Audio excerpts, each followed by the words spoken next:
రాజు గారు సార్, మీరు మొన్నే తెలుగు ఫిల్మ్ ఇండస్ట్రీలో one of the costliest film game changer చేశారు.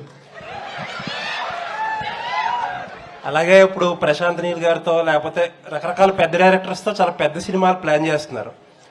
మీకు మొత్తం సినిమా డైనమిక్స్ అంతా తెలుసు మన దగ్గర. అక్కడ మీ పక్కన కూర్చున్న ఇద్దరు Kerala film industry biggest budget cinema తీసి వాళ్ళిద్దరే ఈ రోజుకి ₹1 కూడా తీసుకోలేదంట.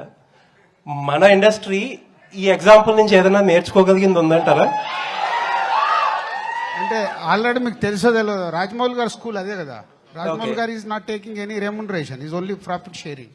ఓకే, ఇంకా చాలా మంది ఉన్నారు కదా. ప్రశాంత్ నీల్ గారు కూడా సేమ్. అంటే ఒక్కొక్కరు స్టార్ట్ చేస్తే భారీ బడ్జెట్లు పెరుగుతున్నప్పుడు అందరు సేమ్ స్కూల్కి వస్తారు.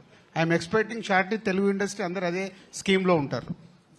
గేమ్ చేంజర్ లో కూడా అదే స్కీమ్ జరిగింది sir. Yes, game changer start అయినప్పుడు అదే స్కీమ్ లో ఉంది.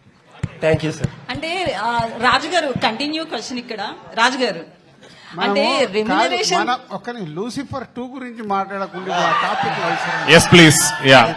Yes, please. Questions on this film. Yeah, okay. Yeah. About Lucifer. సరే, ఓకే, లూసిఫర్ గురించి గెస్ట్లు వాళ్ళు మనకు హైదరాబాద్ కు వచ్చిన గెస్ట్ల ముందట అనవసరమైన ఓకే ఓకే డన్. నేను క్వశ్చన్ చేంజ్ చేసేసాను.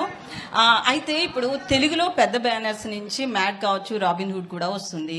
సో మలయాళ సినిమాకి థియేటర్లు ఎక్కువిచ్చే అవకాశాలు, హౌస్ఫుల్ కూడా నడుస్తున్నాయి. సో అవకాశం ఉంది.